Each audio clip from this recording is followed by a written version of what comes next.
আজও একটুখানি ভালোবাসা আর নতুন স্বপ্নের অপেক্ষায় থাকে পথ শিশুরা।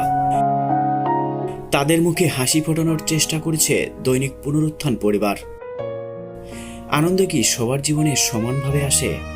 ঈদের আগেই পথ শিশুদের মুখ ভরা হাসি, খুশিতে দৌড়াচ্ছে, এ যেন ঈদের সেরা উপহার। বগুড়া রেলওয়ে স্টেশন এলাকার রাস্তায় কিছু পথ শিশু খেলছিল। পুরনো কাপড় পরা এক শিশুর মুখ চুপচাপ তাকিয়ে আছে নতুন পোশাক পরা অন্যদের দিকে।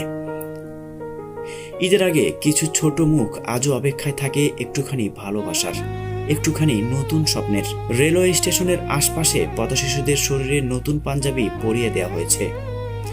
দৈনিক পুনরুত্থানের ভারপ্রাপ্ত সম্পাদক ও নন্দীগ্রাম উপজেলা প্রেস ক্লাবের সদস্য সচিব নজরুল ইসলাম দয়ার অর্থায়নে ঈদ উপহার বিতরণ করা হয়।